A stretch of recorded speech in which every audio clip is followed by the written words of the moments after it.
네, 소설 개념 이제 쭉 또 보도록 하겠습니다. 소설 같은 경우 이게 수능처럼 지문을 길게 쓰지 못하기 때문에 그래서 주로 형식에 대한 문제가 많이 나와요.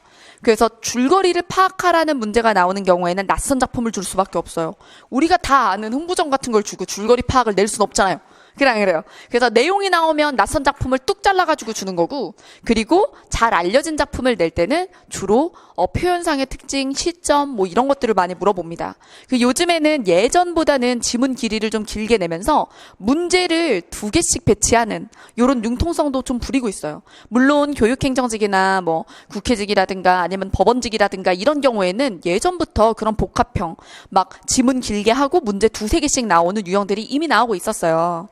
근데 일행직은 올해부터 차근차근 2문제짜리가 이렇게 나오기 시작하는 거고, 앞으로 우리가 보게 될 시험도 수능 수준까지는 아니지만 이렇게 예전보다는 좀 긴 지문을 쓰지 않을까 싶으니, 그래서 여러분들한테 조언하고 싶은 건 문학뿐만 아니라 독해는 기출문제 돌리는 게 기능이 없어요. 보지 말라는 얘기가 아니에요. 봐야죠. 근데 반복을 할 필요가 없다는 얘기야, 내 얘기는. 이해되죠? 그래서 기출 중에 독해에서 반복해서 쓸모가 있는 것은 구조 독해밖에 없습니다.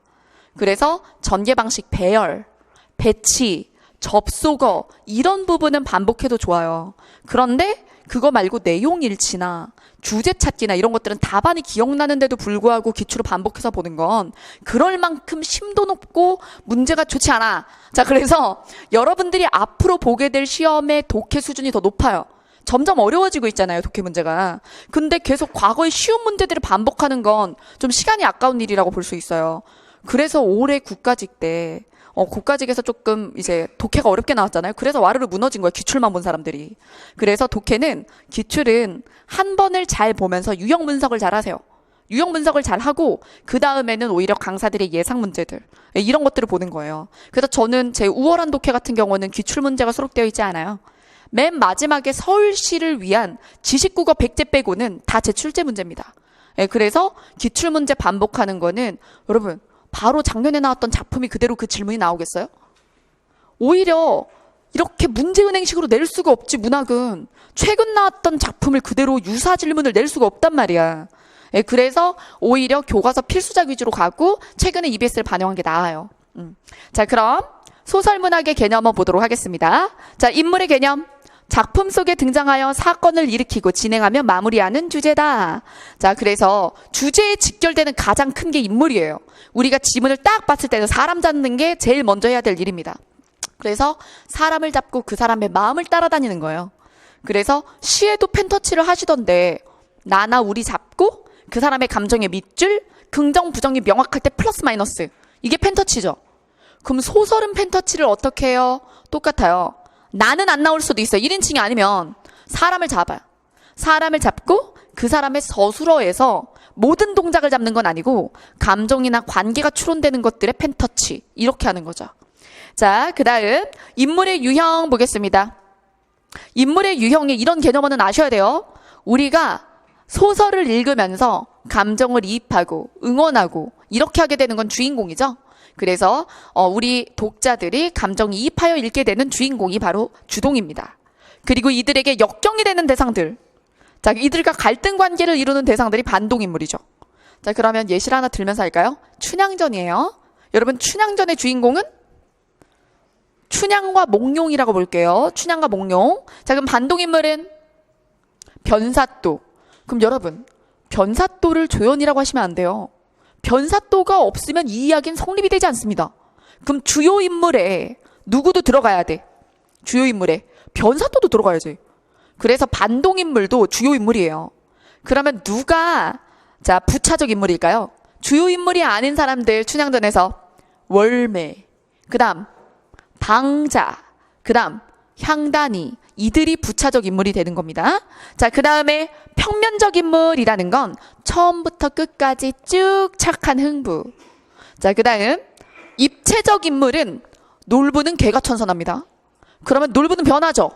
그래서 평면적 인물은 일관된 성격, 그 다음에 입체적 인물은 변화하는 거예요. 그리고 꼭 그 변화의 방향이 선악, 악선 이거 말고도 소극적이었는데 막 용기를 내거나 소극에서 적극, 적극이었는데 위축되거나 이런 방향도 다 입체적이죠. 그 다음 전형적인 인물은 어떤 집단의 모범이라고 볼 만한 그 뭐 직업이라든가 친일파의 전형 대표적인 인물 샘플 이런 식으로 우리가 이해하면 되겠습니다. 자, 그러면 선생의 전형, 그러면 우리가 머릿속에서 생각하는 선생님 하면 이래야 한다 이런 거 있죠. 요게 전형적인 선생님이에요. 근데 저 사람은 선생님 맞아? 선생님이 아닌 것 같은데? 막 이러면 개성 있는 선생님이 되는 거예요. 그래서 우리가 생각하는 그 집단 치고 독특한 사람이 개성이 되는 거죠. 자, 그 다음 또 여기에 인물들을 쭉 봤는데 예시로 흥부돌부 얘기 조금 더 해볼게요. 여러분, 놀부는 구두쇠 전형이에요. 맞죠? 그리고 흥부는 몰랑양반의 전형입니다. 맞죠? 예, 이런 식으로 고전소설 같은 경우는 뭐가 많아? 전형적인 인물이 많지. 막 선인, 악인, 그리고 양반 전형, 그쵸? 그리고 또 뭐 부자의 전형, 이런 식으로 전형적인 인물이 많은 게 고전이고요. 현대소설 같은 경우는 개성 있는 인물이 있어야 좀 재미가 나고 독자들이 깜짝깜짝 놀라죠. 그죠? 자, 그 다음 비범성에 따른 인물 유형은 제가 추가했는데 영웅적인 인물하고 현실적인 인물의 차이도 존재하죠. 영웅적인 인물이 주로 주인공이 되고요. 그 다음 124쪽 인물의 성격 제시 방법. 인물의 성격 제시 방법으로 직접 제시와 간접 제시가 있습니다. 근데 여러분, 여기서 얘기하는 직접 제시와 간접 제시가 사건 서술의 직접 제시, 간접 제시가 아니라 인물의 성격에 대한 얘기라는 거 확실히 하고 가죠. 자, 그래서 인물의 성격을 보여줄 때 서술자가 평가를 끝내서 전달하면 그러면 직접 제시가 되는 거예요. 자, 그래서 서술자가 인물의 성격이나 심리 상태에 대해서 분석을 해서 그래서 그녀는 착하다 이렇게 얘기를 해주면 직접 제시가 되는 거예요. 근데 이 평가를 하지 않고 독자한테 보여주면서 얘 어떤 것 같아요? 너가 판단해 보세요. 이렇게 하면 간접 제시가 되는 거거든요. 그러면 서술자가 그 인물을 어떻게 보여줄까요? 서술자가 착하다라고 평가해서 보여주는 게 아니라 착함의 근거가 되는 말, 그녀의 대사, 그리고 그녀의 행위를 보여주죠. 자, 그래서 간접 제시 같은 경우는 밑에 보시면 대화와 행동 체크. 직접 제시는 서술자가 직접 요약해가지고 평가해서 보여주고 간접 제시는 대화와 행동으로 보여줍니다. 예시 볼게요.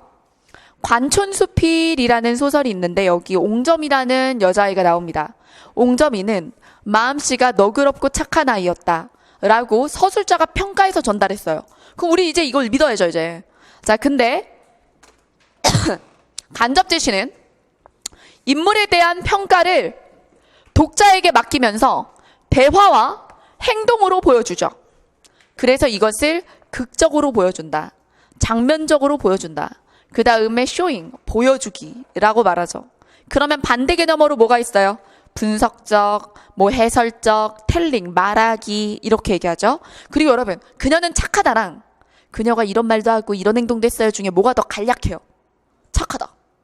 훨씬 간략하지. 그럼 뭐가 더 텍스트 분량이 줄어들 수밖에 없죠? 직접 제시가 적을 수밖에 없죠. 그래서 직접 제시하면 요약적 제시한다고 그러게 되는 거예요. 압축적으로. 그녀는 착해. 딱 두 글자면 되잖아요. 자, 그리고 간접 제시에는 좀 한계가 있어요. 느려지고. 왜 분량이 많아지거든. 그러니까 서사가 느려지면서 그리고 서술자 견해를 드러낼 수는 없어지는 거죠. 자, 그럼 여기서 똑같이 관촌수필이에요. 똑같이 그녀예요. 얘가 옹점이에요, 아까 옹점이를 표현하는데 이렇게 표현하는 거죠. 자, 그녀는 아무 어려움성 없이 아는 대로 대꾸했다. 지 애미가 그러는디 작년까지는 겨우 6살이었대요. 근데 지금 제가 몇 살인지 모르겠어요. 자, 이렇게 얘기하는 거죠. 그래서 그녀는 지금 사투리도 쓰고 있고 자기 나이도 몰라요. 그러니까 별로 좋은 대접 받고 자란 건 아니고 그러면서도 굉장히 아니 네가 네 나이를 모르냐.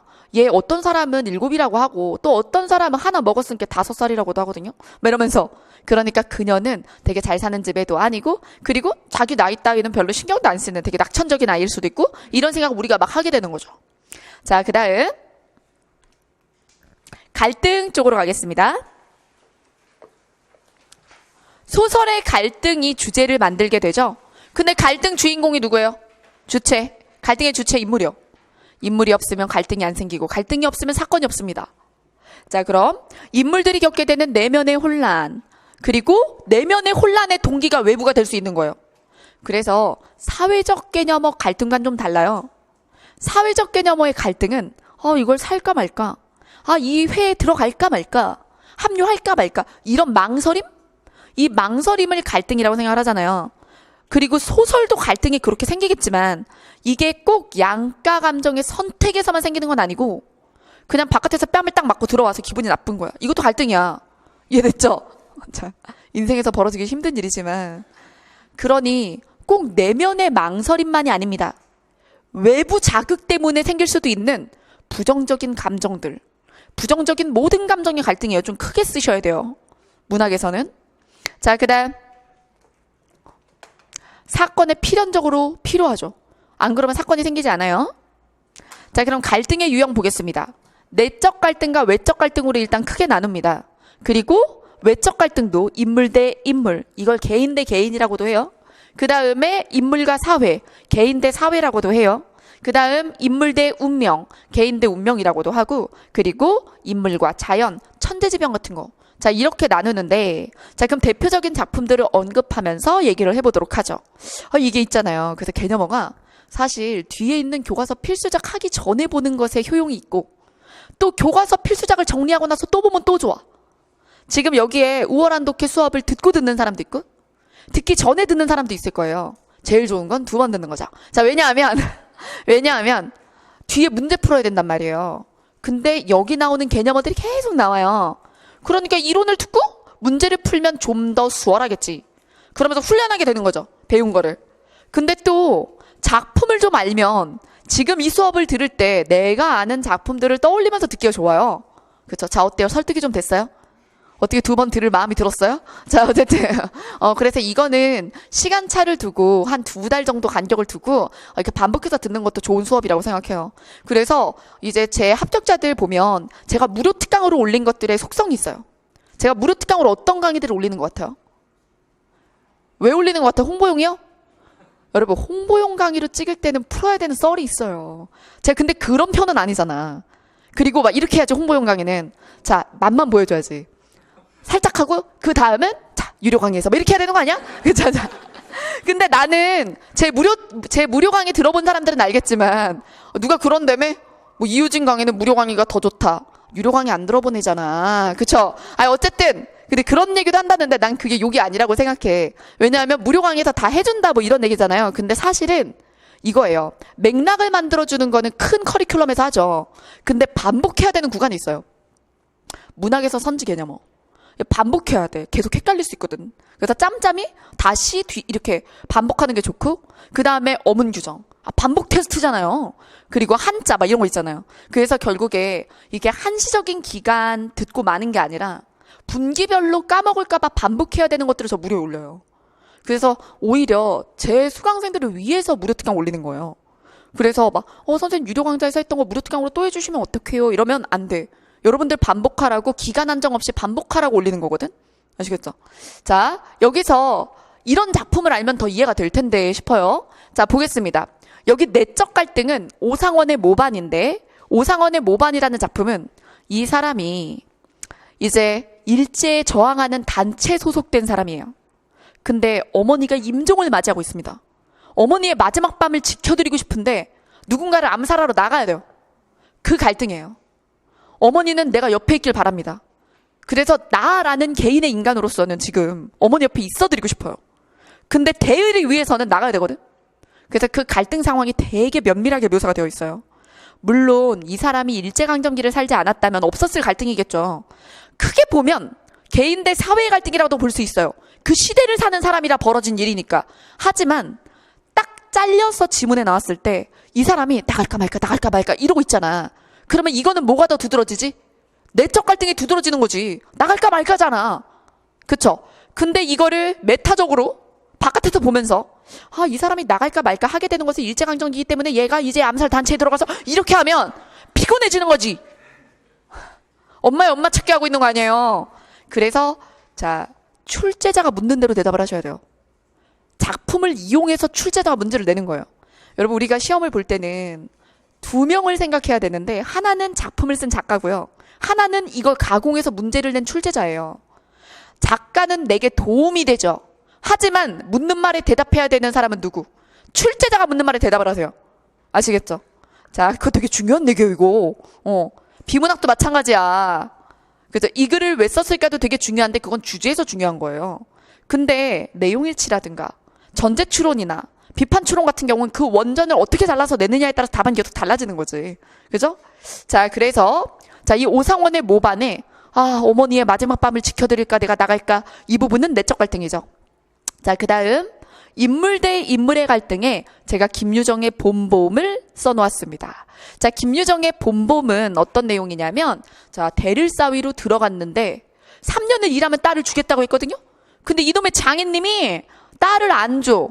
그리고 무료로 계속 노동을 시켜 먹는 거죠. 그래서 이제 이 사람은 결혼하고 싶은데 장인은 노동력만 갈취하려고 들어요. 그러면 이거는 개인 대 개인의 갈등이 되는 거죠. 인물 대 인물의 갈등.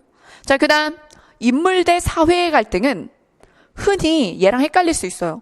여러분, 우리가 이 사회에 화가 난다고 사회의 멱살을 잡을 수가 있습니까? 그럼 어떻게 가장 가까운 동사무소 가서 이제 뭐 공무원의 멱살을 잡을래요?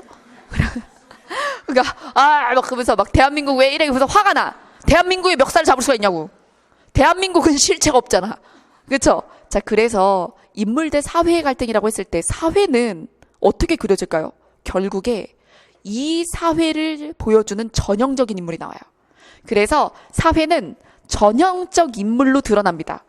일제강점기면 개인 대 사회의 갈등을 보여줄 때 내가 만약에 애국지사야, 독립운동가야, 그러면 나랑 싸우는 사회를 뭘로 보여주겠어요?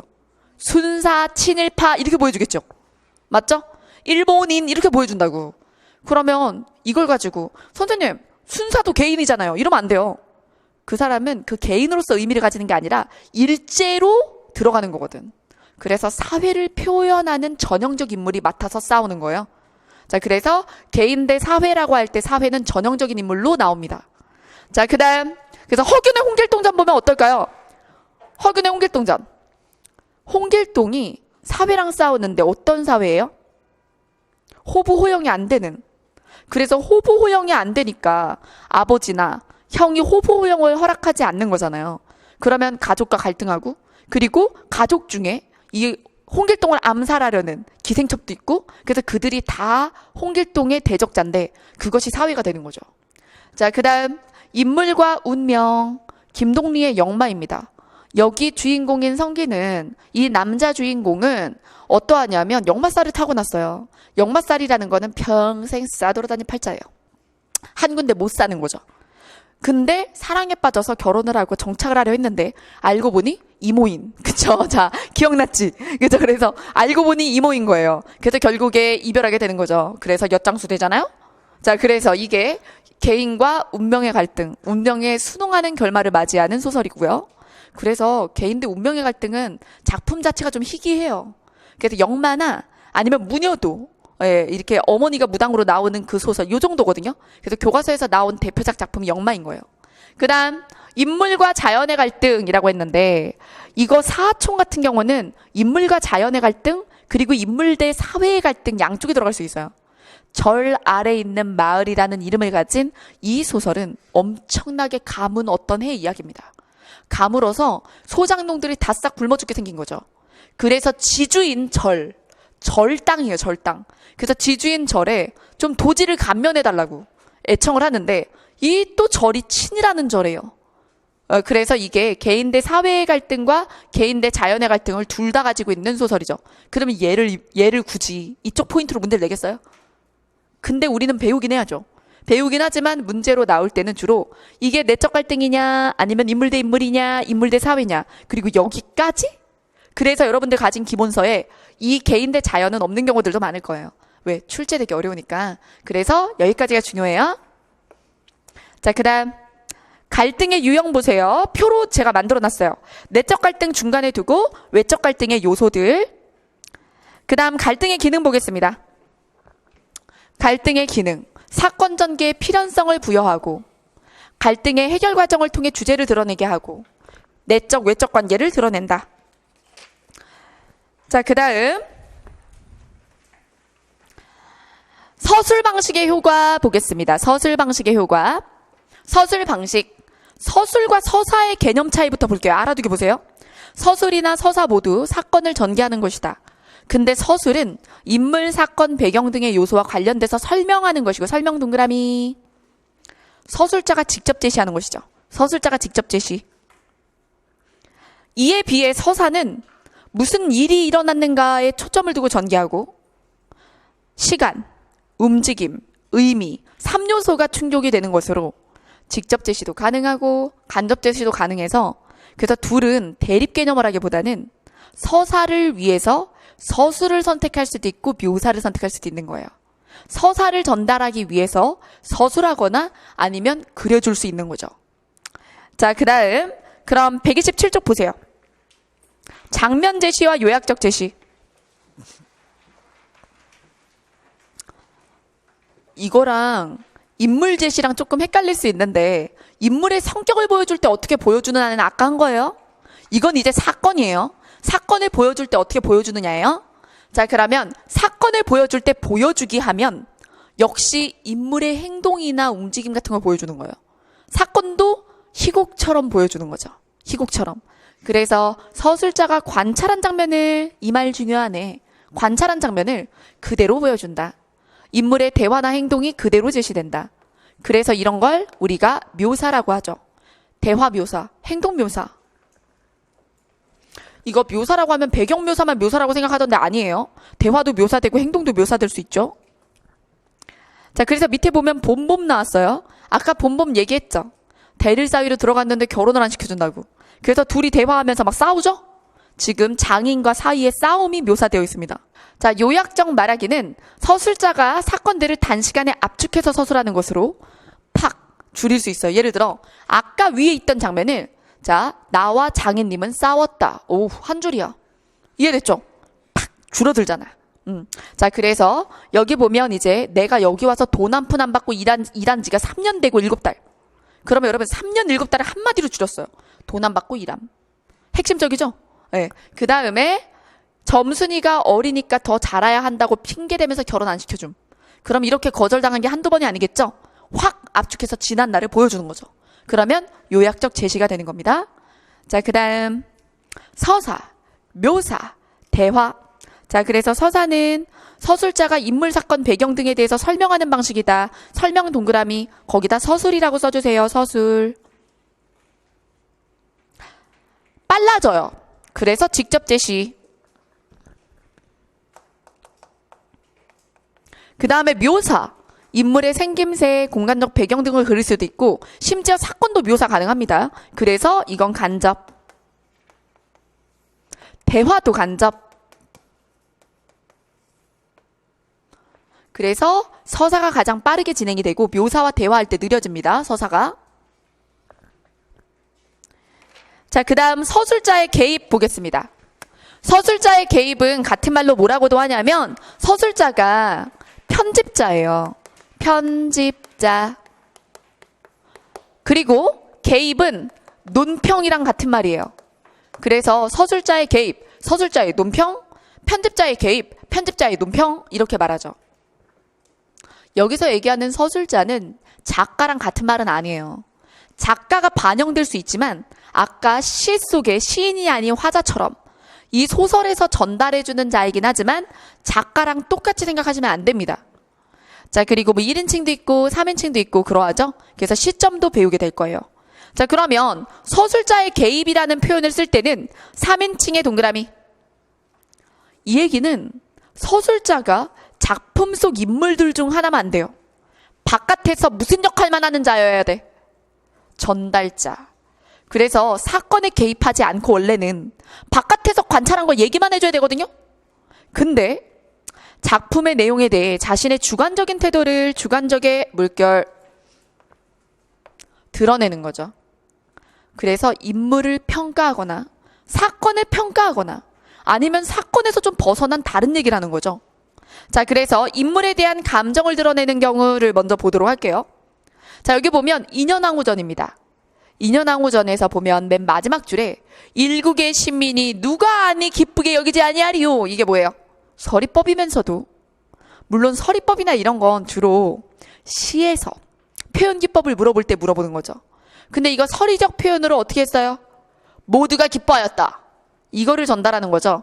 근데 자, 이 나라 사람들이 모두 기뻐했다라는 진술과 모든 이가 어찌 기뻐하지 않겠는가는 약간 다릅니다.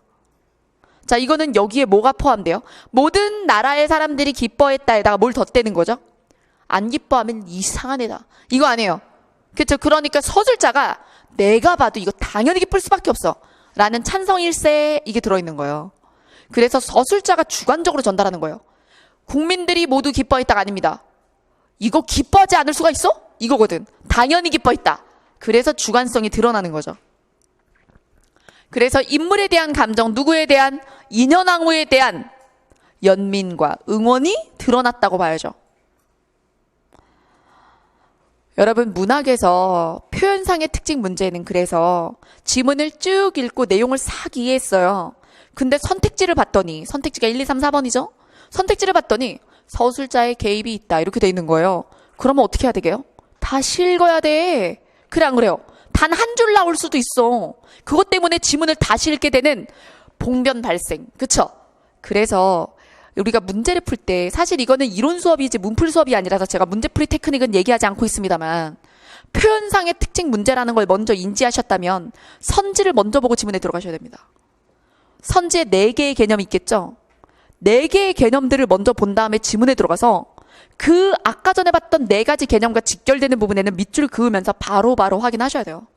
그래야 지문을 2번 읽지 않습니다. 시일 때도 마찬가지예요. 시일 때도 마찬가지지. 보세요. 시를 읽으면 우리도 모르게 뭘 봐? 내용만 보게 돼요.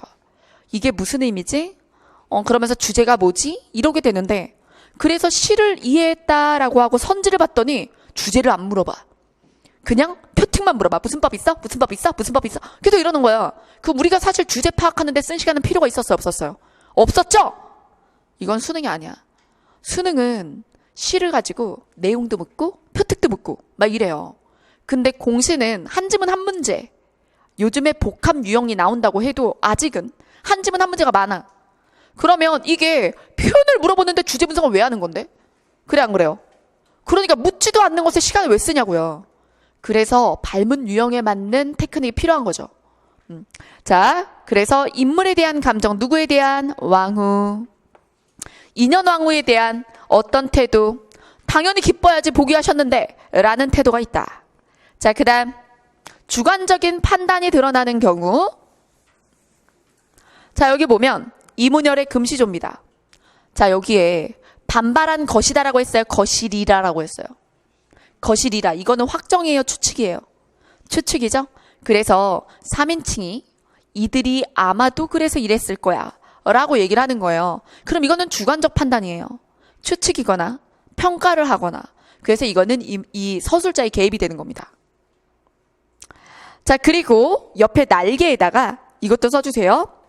사건 외 평가. 지금 1번은 인물평이고요. 2번은 사건평이에요. 3번은 여기 예시는 없지만 사건 외평이 있습니다. 자주 나오지는 않으니까. 자, 이 사건 외평은 뭐냐 하면 자, 소설 속의 사건과 무관한, 그러니까 논점에서 벗어난 얘기를 하는 거죠. 예를 들어 드릴게요. 춘향전은 원래 판소리죠.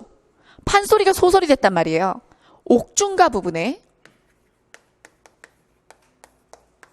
춘향전의 옥중가는 기쁜 노래예요? 슬픈 노래예요? 슬프죠. 옥 속에서 아이고 인연의 팔자 이렇게 하면서 울면서 부르는 노래란 말이에요. 근데 거기서 춘향이는 이렇게 슬퍼서 울고 있는데 나는 이라면서 나가 누구예요? 서술자. 그러니까 판소리 창자였겠죠?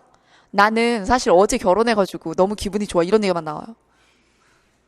판본에 따라 다르긴 한데 갑자기 묻지도 않은 자기 주인공도 아니면서 이 춘향전에 등장도 안 하는 애가 나는 그러면서 자기 사연을 얘기하는 부분이 개입되어 있어요. 그게 바로 사건 외평인데 이것도 서술자의 논평 개입으로 봐요. 왜? 이건 오지랖이거든. 그래서 쉽게 이해하자면 자, 옥중가 중에 신행, 자랑. 신혼여행 가다 자랑하거든? 그 다음에 또 이제 현대작품 중에 예를 들면 그죠? 그 여자네 집. 그 여자네 집. 이라는 박완서 씨의 현대소설에 그 곱단이가 만드기를 보고 항아리를 깨트리는 부분이 있어요. 좋아하는 오빠가 가까이 와서 겨드랑이가 보일까봐 저고리가 짧으니까 그래서 항아리를 떨어뜨려서 항아리를 깨는 부분이 나옵니다. 근데 그 부분에서 갑자기 이런 얘기를 해요.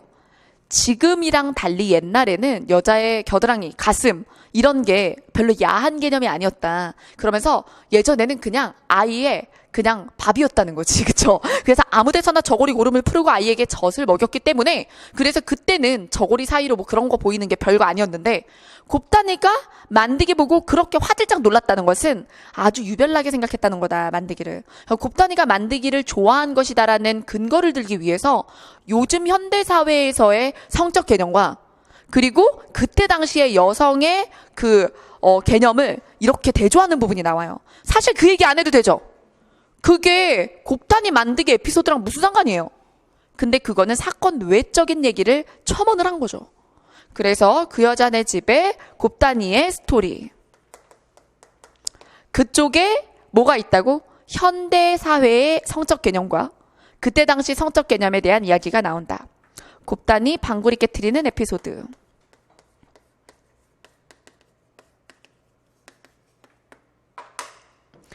자, 방구리가 조그만 항아리예요. 자, 그래서 요 정도 두 개, 출제자가 내고 싶을 부분이 뻔해요. 사건의 평이 흔치 않거든요. 그럼 사건의 평 고전에서 한 개, 그리고 현대에서 한 개, 내면 얘네지.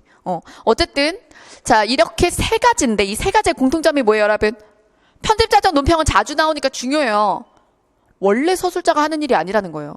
서술자가 해야 되는 일은, 자, 인물들의 생각, 행동, 그리고 말 이런 걸 전달하는 거예요. 전달자야. 전달자 주제에 평가를 해? 그래서 개입이에요. 자, 그러면 제가 얘기한 이 문장은 개입인가 얘기해 보세요. 그녀는 슬펐다. 자, 개입 맞습니까? 개입이에요? 아니에요? 여러분, 그녀는 슬펐다는 심리죠. 평가예요? 전달이에요. 그거 원래 하는 일이 맞아요. 그래서 이거는 논평이 아닙니다. 그녀가 슬펐다는 그녀의 것이며 그것을 그대로 전달한 걸로 볼 수 있어요. 자, 근데 그녀는 착하다는 평가죠. 그건 성격이죠. 심리랑 성격이랑 구별하셔야 돼요. 심리는 그녀의 것이고 성격 평가는 본 사람이 하는 거예요. 자, 이해되셨죠? 근데 이거를 편집자적 논평을 문제 풀면서 많이들 보셨겠지만 어릴 때도 그렇고 계속 느낌으로 찾는 거야. 그래서 편집자적 논평이 뭐라고 생각해요? 그랬더니 이렇게 대답하는 거예요. 어찌 뭐뭐하지 아니하리요? 막 이래요. 자, 그래서 이거는 형으로 기억을 한 거지. 예시로 암기해버린 거야. 근데 그 문장형과 그건 전혀 상관없어요. 어찌 뭐뭐하지 아니하리로 많이 나오는 거지. 많이 나오는 거야. 근데 그런 어형이 아니라고 해서 논평이 아닌 건 아니거든. 그녀는 착하다. 논평이라니까요. 알겠죠? 자, 그 다음. 자, 시점과 문체 들어가겠습니다. 출제 빈도 가장 높은 부분입니다. 소설에서. 소설의 표특에서 표현상의 특징, 서술상의 특징에서 제일 시험에 많이 나오는 구간. 시점. 자, 시점은 좀 슬픈 건데 이렇게 소설의 시점을 단순하게 배우는 데는 우리나라밖에 없어요. 제가 대학교를 다녔던 때가 언제입니까 벌써. 그렇죠. 어쨌든 한 15년 전이다. 근데 그때도 이미 국어 국문학 전공할 때는 60점을 배워요. 그러니 다른 나라는 더 다양하게도 나눠요. 시점을 6개로도 나누고 그랬다고. 뭐 루카스 어쩌고 그러면서. 자, 그러니 4개로 배우고 있는 지금도 깜짝깜짝 놀라요. 와, 9차 교과서도 4개네. 이러면서. 그래서 굉장히 시점을 단순화해서 가르치고 있는 건데 그래서 알아보기 힘들 수 있어요. 4개를 딱딱딱딱 했는데 거기 어디에도 안 끼는 것 같은 애가 있는 거야. 그렇죠. 그래서 판단이 어려울 수 있는데 오늘 그것을 딱 4단계로 크게 구획하는 법을 알려드릴게요. 자, 일단 첫 번째. 1인칭과 3인칭부터 구별하면 1인칭은 서술자가 등장하는 거고 그리고 3인칭은 등장하지 않는 것이에요. 이거 쉽죠? 자, 그래서 전지적 작가 시점도 3인칭이에요. 서술자가 작품 안에 등장하느냐 아니면 작품 밖에서 바라보고 이야기를 하느냐에 따라 1인칭과 3인칭을 나눕니다. 그 다음에 등장하는 사람이 자기가 중심인물이면 1인칭 주인공 시점이 되고요.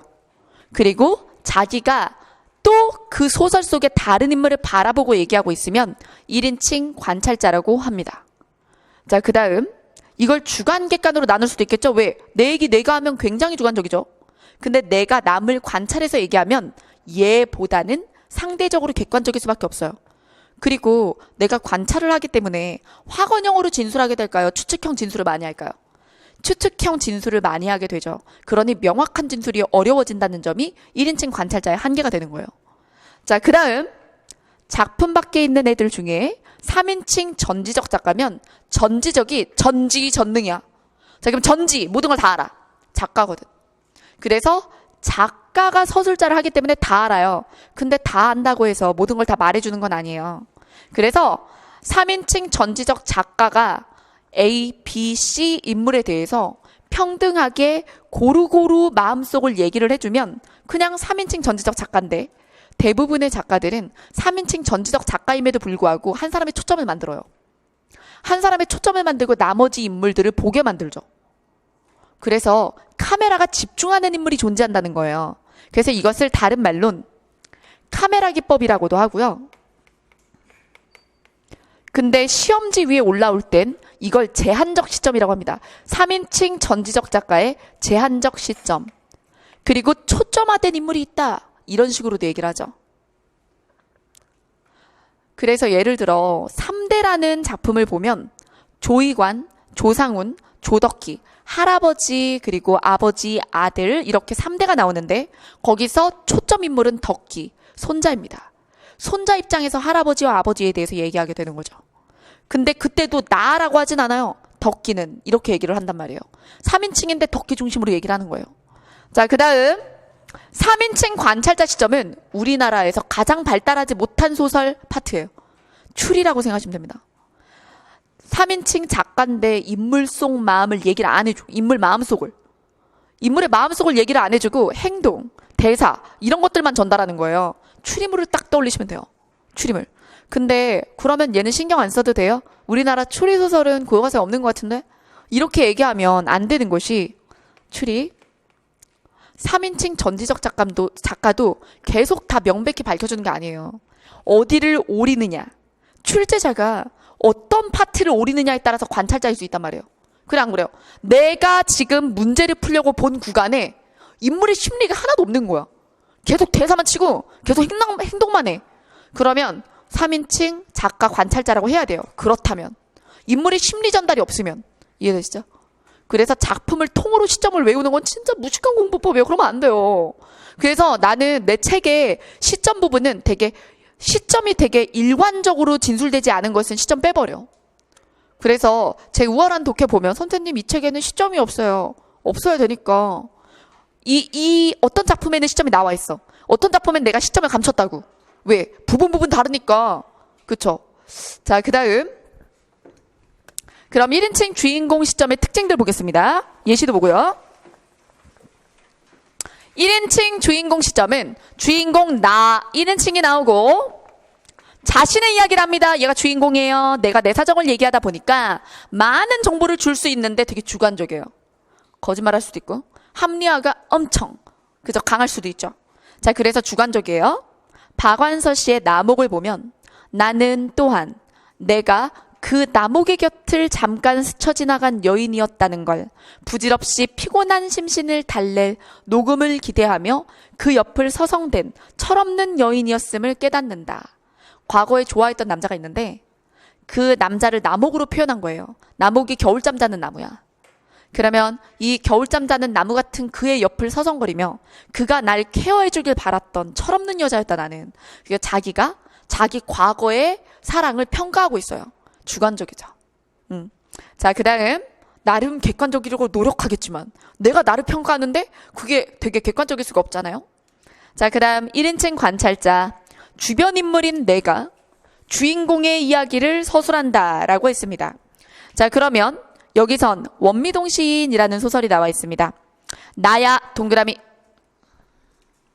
나야 어린애니까 형제 슈퍼의 비치 파라솔 아래에서 어슬렁거려도 흉볼 사람이 없지만 동갑내기인 몽달씨가 하는 일도 없이 동갑내기인 몽달씨가 하는 일도 없이 가게 근처를 빙빙 돌며 어쩔 때에는 나와 같이 쭈쭈바나 쪽쪽 빨고 있으며 오가는 동네 어른들이 혀를 끌끌 찼다. 그러면 내 얘기하고 있어요? 아니면 몽달씨 얘기하고 있어요?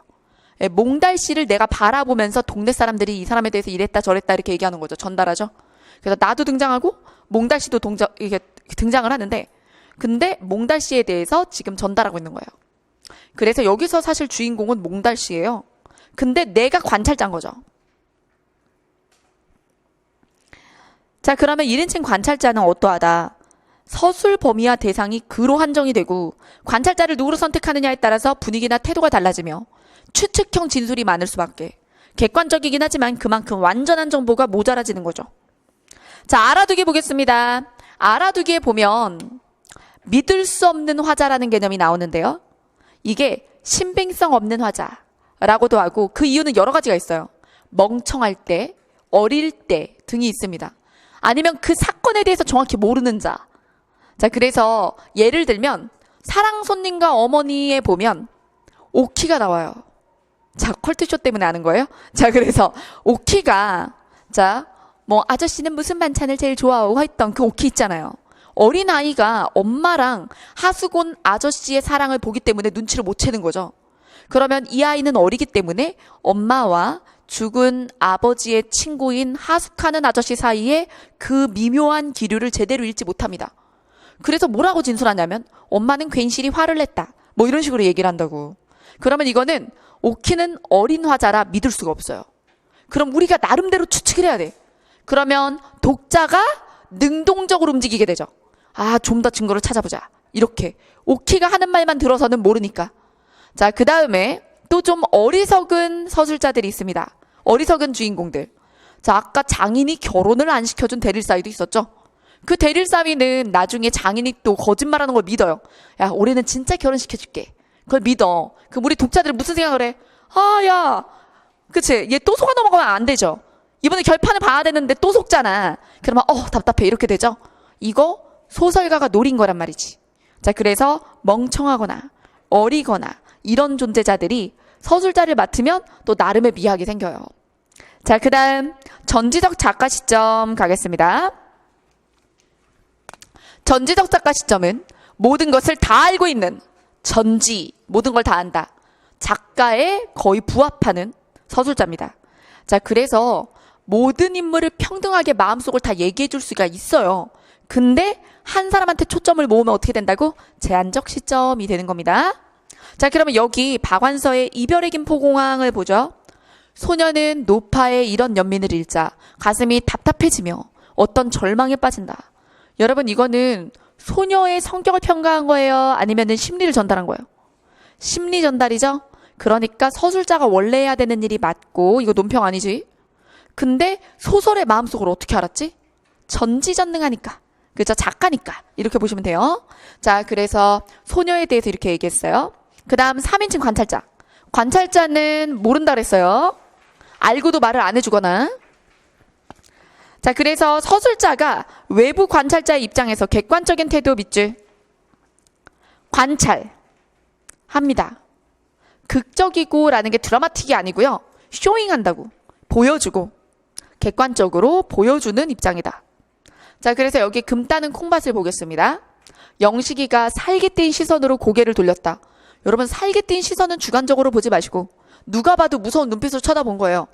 그리고 아무 말 없이 수제를 노려본다. 그제서야 꾸물꾸물 바가지에다가 이제 흙을 담고 등에 메고 사다리로 올라옵니다. 이게 뭐냐면 친구가 친구한테 니네 밭에서 금줄을 잡을 수 있다고 땅을 파헤치게 했거든요. 자, 근데 금이 안 나오는 거야. 파헤쳐도. 그래서 저 새끼를 죽여 살려 이러고 있는 거죠. 자, 그래서 농사가 너무 안 되니까 야, 그냥 니네 땅이나 파보자 막 이렇게 된 거거든. 그때 금광투기 열풍일 때 이런 소설이 나온 거죠. 자, 그래서 여기서는 이들의 그 긴장기류, 그죠? 긴장된 상황이 나오지만 그래서 마음속이 어떠하다는 안 나왔어요. 심지어 예를 들어 영식이는 내가 진술을 바꿔볼게. 만약에 전지적 작가면 이렇게 해야 돼. 영식이는 수재를 죽이고 싶었다. 그죠? 영식이는 수재를 죽이고 싶었다. 이 새끼 때문에 땅을 파헤쳤어. 다 망해가던 농사지만 그마저도 못했다고. 그쵸? 그렇게 생각했다. 자, 그제서야 그 눈빛을 바라본 수재는 그제서야 꾸물꾸물 바가지에다가 흙을 담고 등에 메고 사다리를 올라오는데 너무나 무서웠다. 이렇게 가야 돼. 이해되죠? 그래야 전지적인 거지. 자, 그다음. 자, 이제 문체 보겠습니다. 자, 문체에 대해서 간결체, 만연체, 뭐 사투리, 비속어를 쓰는 말투, 그 다음에 해악과 풍자, 그 다음에 판소리체, 문체, 이런 여러 가지 문체를 표현하는 명칭들이 있는데, 여기서 간결과 만연을 보면, 간결은 그야말로 뭐 예를 들어 짧다, 그 다음에 만연은 길다. 그럼 너무 주관적이잖아요. 몇 글자여야 되는데요? 세면 돼요? 막 이렇게 몇 줄이어야 되는데요? 이렇게 물어보시면 안 되고, 오히려 이런 거는 반대항으로 생각하면 돼요. 자, 이렇게 길다 짧다가 있다고 생각해 보세요. 간결체, 만연체. 시험에 이 말이 나오면 선지에서 지문에 대해서 간결한 문체를 통해 어쩌고저쩌고 하였다. 그러면 자, 이렇게 생각하면 돼요. 얘를 충족하는지 보는 게 아니라 이만큼을 간결로 봐. 그리고 극단적으로 만연하지 않으면 간결하다고 보세요. 그럼 극단적 만연이 뭐냐? 그냥 짧게 진술하거나 평범한 진술을 할 수 있는데 막 복잡하게 이어진 문장으로 주절된 거죠. 예를 들면 광장처럼. 자, 최인훈의 광장을 보면 머릿속의 혼란을, 이상의 날개에 보면 내면의식의 흐름을 한 문장으로 엄청 길게 써놔요. 그래서 대표적으로 막 이상의 날개, 최인훈의 광장, 그리고 뭐 이제 이청준의 병신과 머저리 이런 거 보면 내면의식의 혼란을 한 문장으로 써요. 그러면 이거는 누가 봐도 과도한, 그래서 읽기 불편해지는. 자, 그럼 그 정도 진술이 아니면 간결하다. 이렇게 판단하시면 돼요. 자, 너무 힘들어요. 그래서 대부분의 출제자는 얘를 이제 나머지 선지로 쓰거나 아니면 간결한 뒤에 어쩌고저쩌고로 OX가 떨어지게끔 그렇게 보완용으로 냅니다. 그게 잘 내는 출제자죠. 원래 낼 때. 근데 얘 가지고 OX 판단을 해야 되는 상황이 오면 이렇게 하면 된다는 거예요. 사실 여기까지 올 일이 많지 않지. 자, 그 다음 반대로 만연하게 라고 했을 때는 잣대를 바꿔. 지나치게 짧게 해서 이어서 읽어줘야 되게끔 만들지 않았으면 그러면 어떻게 된 거다? 만연하다. 이렇게 보는 거지. 그래서 이렇게 만연하다, 간결하다 라고 얘기할 때는 되도록 그 선지를 성립시켜 주려고 노력을 하는 거예요. 이해되셨죠? 자, 그 다음 사투리나 비속어. 사투리를 쓰면 향, 지역향자예요. 지역적 특색이 사는 거예요. 근데 여러분 향토성이랑 토속성 헷갈리는 사람들이 많더라고. 그게 그거예요? 향토랑 토속이랑 토 들어가니까 그게 그거예요? 여러분 그거 다른 말인데? 기출에서 그것 때문에 정오 갈리는 거 하나 있어요. 그래서 예를 들어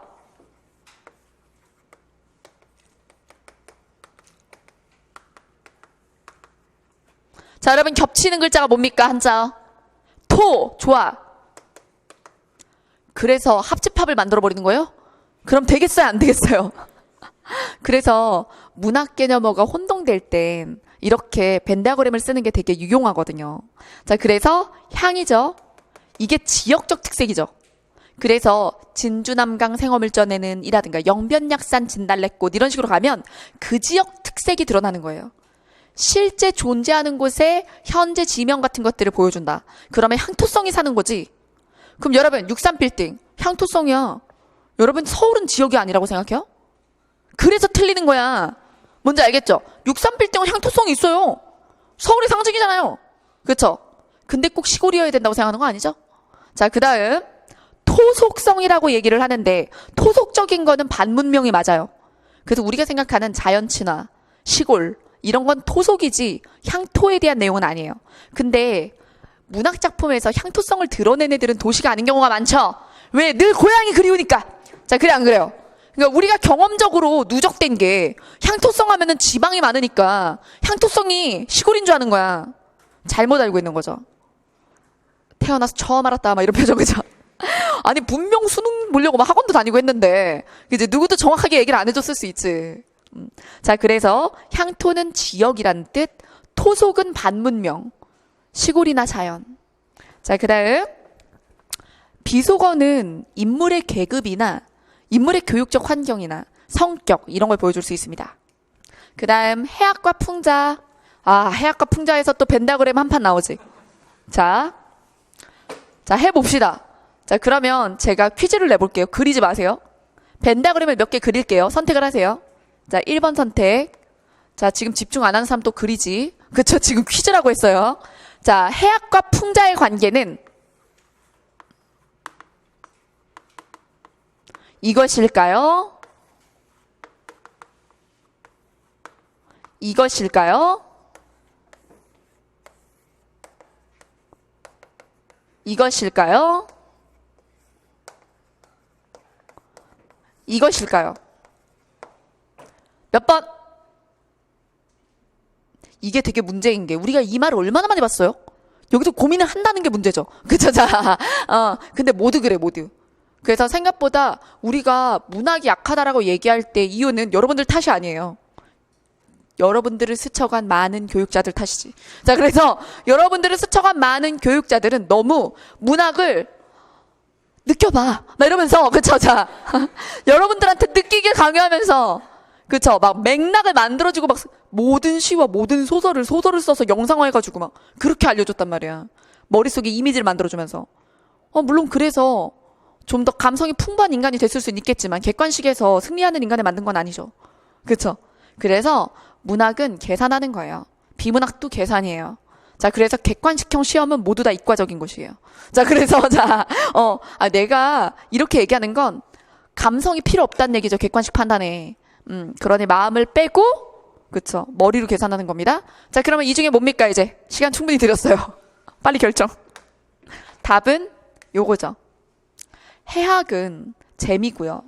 풍자는 돌려서 비판하다예요. 자, 그래서 오히려 풍자는 우회적인 표현들, 간접적 표현. 우회적이라는 건 간접이란 뜻이죠. 간접적인 모든 표현들 중 목적이 비판인 거예요. 우회적인 표현들 중 목적이 비판인 게 풍자죠. 자, 그럼 해학과 풍자의 관계는 이건데 워낙 이 비중이 많다 보니까 그래도 교집합의 비중이 많다 보니까 여러분들은 해학과 풍자가 무슨 세트인 것처럼 생각하는 거죠. 그러면 제가 정확히 이쪽에 차집합에 들어가는 작품들의 예를 들어볼게요.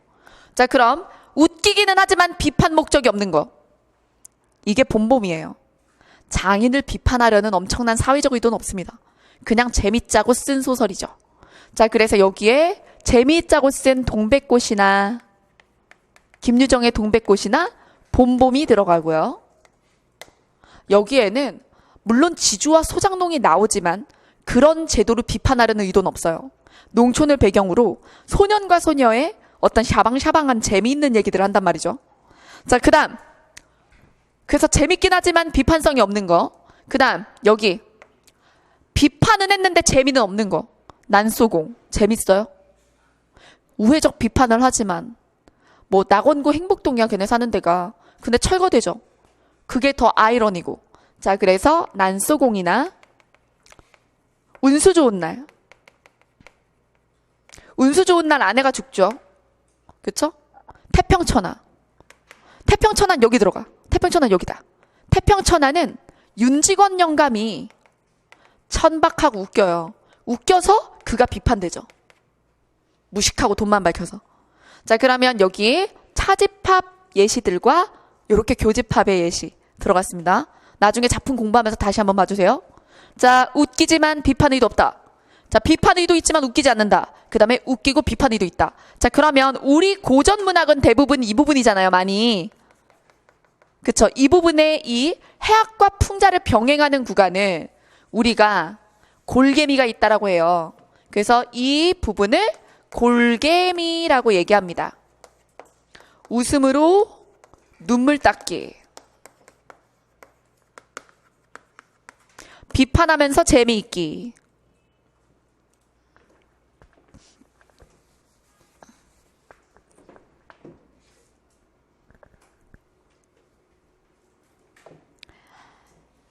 자, 그 다음 판소리 문체는 판소리에서 노래를 불러주는 창자가 있죠? 자, 그래서 판소리 양식에서 차용한 문체로 4사조의 리듬감, 4사 밑줄, 음수율 얘기하는 거예요. 노래를 하는 듯한 운문적 특징이 있고요. 이건 형식적 특징이라면 내용적 특징으로는 역시나 해학적이고 풍자적인 이런 미학이 있어요. 판소리가 그러하니까. 비아냥비아냥거리거나 장난치는 듯한 까불까불거리는 말투. 자, 그 다음 이제 사건과 구성으로 가도록 하겠습니다. 사건과 구성. 사건은 갈등이에요. 그래서 사건이 여러 개다 그러면 갈등이 여러 개인 거예요. 그래서 사건이 한 개면 단일 구성이고 사건이 여러 개면 복합 구성, 입체적 구성이 됩니다. 자, 그래서 여기에 사건의 유형에 따라 중심 사건, 부수적 사건, 예비적 사건, 예비적 사건의 복선, 동그라미. 앞으로 일어날 일을 암시해주는 예비적 사건. 그게 복선이 깔렸다. 이렇게 얘기를 하죠. 뒷사건을 미리 알려주는 작은 증거. 그 다음 시간적인 순서로 봤을 때 시간의 흐름대로 가면은 순행. 과거 회상씬이라든가 이런 것들이 나오면 역순행이 되는 겁니다. 여러분 계속해서 뒤로 가는 소설이 어디 있어요. 갔다 돌아오지. 그렇죠? 그래서 한 번만 되돌아갔다 현실로 돌아와도 그건 역순행한 거예요.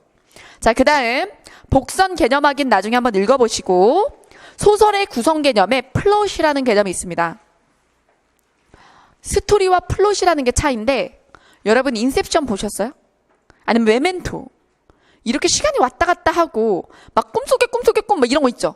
그런 경우에는 이제 우리가 플롯이 현란하다 그래. 스토리는 하나죠. 근데 플롯이 현란해요. 그래서 우리가 이렇게 시간이 왔다 갔다 편집된 영화 같은 거를 남들한테 설명하려고 하면 어려운 거예요. 그러면 남들한테 플롯 순으로 설명하면 이 새끼 무슨 소리 하나 이러고 볼 거예요. 그래서 어쨌다고? 그거 왜 그러는 건데? 이렇게 되잖아. 그래서 사실 본 영화를 전달하려면 다시 정돈해서 스토리식으로 얘기할 수밖에 없죠. 그래서 우리가 메멘토 같은 거를 남한테 전달할 수가 없는 거예요. 아, 이게 옛날 영화라. 아, 뭐라 어떻게 표현할 수가 없네. 그렇죠? 자, 그래서 나중에 붙고 나서 보기로. 자, 그래서 이렇게 시간이 왔다 갔다. 근데 어느 사건이 가장 먼저인지 모르겠네. 막 이럴 때. 그러면 다 보고 나니까 나는 머릿속에서 정리가 됐어도 남한테 이야기할 때 스토리 순으로 정리해서 얘기하면 재미가 없어. 왜? 그 영화의 재미는 시간의 혼재였거든. 그래서 그런 영화들이 있잖아요. 자, 그다음. 자, 이제 구성의 단계 일반적으로 평범한 구성이 발단 전개 위기절정 결말입니다. 자, 그래서 발단에서는 상황이 제시되지만 아직 갈등 시작 전이에요. 자, 그다음 갈등이 이제 드러나는 게 전개. 갈등이 점점 고조되는 게 위기. 갈등 최고조가 절정, 그리고 갈등 해소가 결말입니다. 근데 여러분 갈등 해소가 늘 해피엔딩은 아니에요. 죽었어. 이것도 갈등 해소야. 그래서 여러분들이 원하는 방식의 갈등 해소가 아닐 수 있어요. 누가 물어보더라고. 선생님 여기에서 지금 이 사람이 죽었는데 갈등 해소예요? 이것도 결말이니까. 갈등 해소가 해피엔딩이란 뜻은 아니라는 거. 자, 그 다음 그 밑에 결말의 종류에 닫히는 결말, 열린 결말 이런 거 있죠. 그래서 열린 결말이라는 게 사라져버리는 주인공이 사라지는 거 있죠. 허생전 같은 거 예시 써주세요. 허생전. 서술자가 이야기의 결말에 대해 명확히 밝히지 않는다. 그 사람을 다시 찾아가 보니 그 사람이 없어졌더라. 이런 식. 고전에 많죠. 그 다음 사건 수에 따라 단일 구성은 사건 하나, 갈등이 하나란 얘기죠. 그리고 시간도 순행이어야 돼요. 사건 한 개, 순행, 단일하다. 그 다음 복합 구성, 사건 2개 이상. 그 다음 평면 구성과 입체 구성.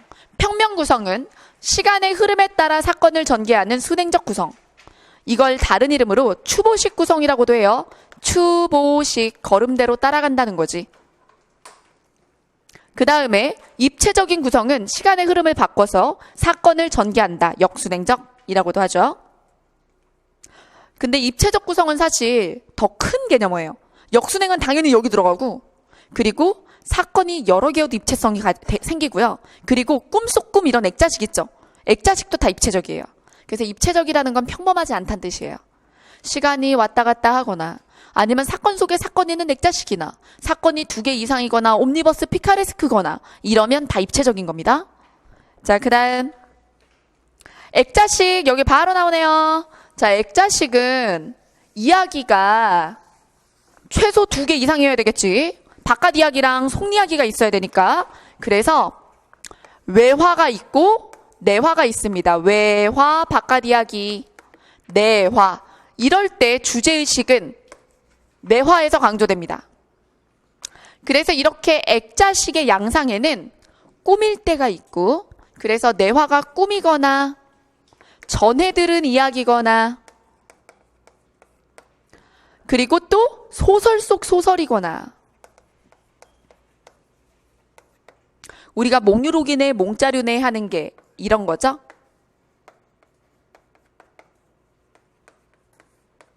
전에 들으면 관찰자였겠네? 그 여자네 집처럼. 소설 속 소설은 이청준의 병신과 머저리 보면 형이 소설을 쓰죠? 거기 관모 얘기 나오잖아요. 악인. 자, 그래서 형의 트라우마가 드러나죠. 병신과 머저리를 예시로 들겠습니다.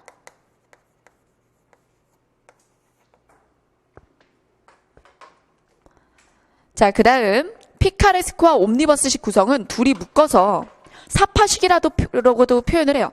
사파식 구성. 여기서 사파의 화는 그림이 아니라 이야기화예요. 삽입이 됐다. 여러 개의 이야기가 하나가 아니란 얘기예요. 자, 그래서 이건 병렬식이기도 하죠. 밑에 보이시죠? 사건 1, 사건 2 옆으로. 그리고 사건 3, 사건 4가 있을 수도 있어요. 그러면 어떨 때 피카레스크라고 하고 어떨 때 옴니버스라고 하나 볼게요. 같은 배경에 등장하는 같은 인물들이 독립적인 이야기들을 모으는 거예요. 시트콤 생각하시면 됩니다. 쉽지 않아요? 시트콤은 맨날 나오는 사람들 똑같고 환경도 똑같은데 매일매일의 주제가 다르잖아요. 자, 그 다음 대표작으로는 천변풍경이 있습니다. 천변풍경. 박태원 천변풍경. 그래서 청계천가에 사는 사람들의 다양한 이야기. 자, 그 다음에 옴니버스식 구성은 다양한 인물이 등장하는 각각의 독립된 이야기. 근데 주제가 같은 거예요. 주제가 같아. 자, 그래서 요런 거는 뭐 예를 들어 러브 액츄얼리. 너무 옛날 영화야. 어떡해. 최근에 옴니버스 빨리 아무거나 대줘. 자, 그 다음에 또 뭐 있을까? 오감도, 새드무비. 또 뭐 있을까? 뭐 5개의 시선. 뭐 이런 거 있죠. 그래서 주제가 같은 거를 여러 개를 모아가지고 묶는 거예요. 여러분들이 다 할 만한 거 있어요? 사랑과 전쟁이요. 모두 각자 만나서 나름대로의 사랑을 하고 사주의 조정 기간을 가지죠. 신구 선생님이 결정해 주잖아요. 그쵸? 자, 그 사랑과 전쟁. 진짜 꿀잼이었는데, 그쵸? 봐도 질리지 않는. 자, 그래서 이제 여기다 사랑과 전쟁이라고 쓴 거야? 뭐 소설 중에 뭐 없을까? 옴니버스? 옴니버스 소설. 여러분, 난소공도 옴니버스 소설이에요. 우리가 가장 잘 알고 있는 거는 그 난쟁이 가족들의 이야기지만 안전뱅이와 꼽초의 이야기도 있고, 그래서 연작 소설이거든요. 그래서 난소공도 있고, 조세희의 난소공. 이것도 연작이고. 그리고 연작 소설에 또 뭐가 있을까?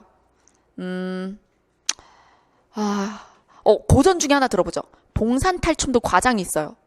1과장, 2과장, 3과장, 4과장. 그래서 봉산탈춤도, 고전 봉산탈춤도 옴니버스식이죠. 그래서 봉산탈춤 배울 때, 뭐 아니면은 이런 민속극 배울 때 언제 들어가서 보기 시작해도 에피소드가 여러 가지이기 때문에 불편함이 없다. 이런 얘기 나왔죠? 네. 자, 소설의 해석과 주제 부분 보도록 하겠습니다. 자, 이건 소설을 해석하는 관점에 대한 얘기인데요. 해석적 읽기는 작가의 의도, 목적, 관점, 태도들을 확인하면서 읽는 거라서 이렇게 해석적으로 읽을 때 독자는 대화만으로 이제 이들의 생각을 최대한 찾으려고 노력하게 되죠. 근데 이런 해석적 읽기 같은 경우는 객관식화하기 되게 어려워요. 그래서 명칭만 알아두는데 해석적 읽기에서 분명하게 드러나지 않은 것을 스스로 읽어내다, 이 정도의 밑줄 그어주시면 될 것 같습니다. 스스로 밝힘, 독자가 스스로 밝힘. 탐구형 읽기를 한다는 거지. 그럼 여러분, 이럴 때는 어떤 소설이 이렇게 될까요? 관찰자형 이야기. 그러니까 서술자가 많이 정보를 안 줬을 때 이렇게 되겠죠. 그러면 전지적 작가의 소설보다는 뭐가? 작가 관찰자나 1인칭 관찰자일 때 독자가 이렇게 읽게 되겠죠. 그래서 문제는 오히려 나오면 어떤 식으로 나오냐면 시점에 대한 문제랑 엮여서 나오는 거예요. 위에 지문을 줘요. 그리고 그 지문이 관찰자 시점인 거야. 1인칭 관찰자거나 아니면 3인칭 관찰자인 거예요. 그래서 저 작품은 이제 독자로 하여금 해석적 읽기를 요구하고 있다. 그럼 맞는 말이죠. 근데 전지적 작가거나 아니면은 1인칭 주인공이에요. 그럼 해석적 읽기를 하기에 별로 합당한 소설이 아닌 거예요. 부적합한 텍스트인 거지. 자, 그 다음 주제는 작가가 작품을 통해 말하고자 하는 바. 그 다음 주제의 기능, 그냥 이건 읽어봐 주시면 되겠습니다. 아름다운 얘기죠. 그래서 문학을 왜 하자, 뭐 문학을 왜 읽자, 뭐 이런 얘기. 우리의 실제 시험에는 크게 기능하지 않습니다. 요거는 보셔야 돼요. 134쪽에 주제 파악 방법에 나오는 이 말. 표면적 주제와 함축적 주제. 이거의 다른 이름은 표면적 주제는 명시적 주제라고 해요. 명시적 주제. 겉으로 또렷하게 나왔다. 그러면 서술자가 얘기를 해줬거나 아니면 주인공이 입 밖으로 뱉은 거예요. 무정처럼. 누가 하지요? 우리가 하지요? 교육으로 조선을 구해야 됩니다. 이런 식으로. 그럼 명시적인 거예요. 그래서 고전소설이 훨씬 사실 명시적인데 무정은 좀 촌스러웠던 거지.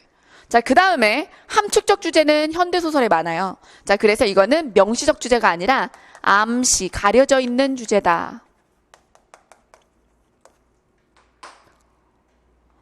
그 다음 소설의 배경 보겠습니다. 소설의 배경에 우리가 시공간만 생각하는데 자연적 배경이라든가 요것도 사회적 배경이라든가 그 정치적 배경이라든가 심리적 배경 이런 것들도 존재합니다. 자, 배경의 기능 135쪽. 사건의 사실성을 높여주고 그 다음에 작품의 분위기를 조성하고 작품의 분위기를 조성한다 할 때 대표적인 작품들이 메밀꽃 필 무렵은 장돌뱅이들의 삶을 보여줘요. 그래서 이들이 걷는 길이 되게 낭만적으로 그려지거든요.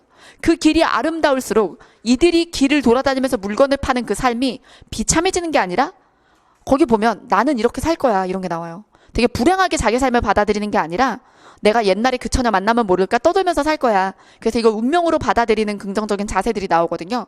그래서 그 길이 아름다운 거예요. 자, 그리고 또 배경이 우울할 땐 내용도 우울하게 마련이죠. 자, 뭐 예를 들어 비 오는 날 같은 경우 피난민들의 삶을 피난지 부산을 중심으로 보여준단 말이에요. 그러면 이 부분에 슬픈 이야기가 들어가는 거죠. 동욱이 담배라든가 이런 식으로. 자, 그래서 비 오는 날에는 피난민, 그 부산, 그 구질구질한 삶에 대해서 보여주는 거고, 여기서 메밀꽃 필무렵 같은 경우는 아름다운 배경으로 이제 장돌뱅이 삶을 받아들이는 걸 보여주는 거고. 자, 그 다음에 자, 인물의 심리를 암시한다. 젊은 느티나무, 초저녁에 불투명한 검은 장막, 암울한 분위기, 어둑어둑해요. 나는 울고 만다. 그래서 주인공의 감정과 배경이 어울린다. 그 다음 사건 전개 방향을 암시한다. 자, 손창섭 여기. 손창섭의 비 오는 날 여기 넣어놨죠? 그래서 사건의 전개 방향, 이들의 삶이 앞으로도 나아지지 않을 거라는 거예요.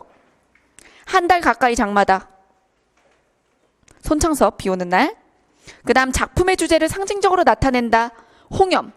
여러분, 이 홍염은 수탈당했던 사람이 딸까지 뺏기고 결국에 자신을 수탈한 자를 죽이게 되고 불을 지르게 된다는 얘기거든요. 그럼 여기 나오는 불길은 분노, 저항이죠. 그래서 주제를 상징적으로 암시할 수도 있습니다. 자, 그 다음 소설의 감상 관점. 이거는 우리가 지식국어 쪽에서도 배우게 되고 시험에 반복적으로 나온 이론인데요. 우리가 밑에 나오는 이 그림을 통해서 작품을 바라보는 관점을 나누고 문제는 이렇게 나오죠. 선지를 주고 다음 중 감상 관점이 이질적인 것을 고르시거나 아니면 작품을 주고 이 작품에 대한 내재적 관점 이런 식으로 딱 표현해서 물어보기도 해요. 그래서 이쪽에서 출제가 나왔을 때는 이 이론을 모르면 문제를 못 풉니다. 그래서 여긴 굉장히 중요하다고 볼 수 있어요.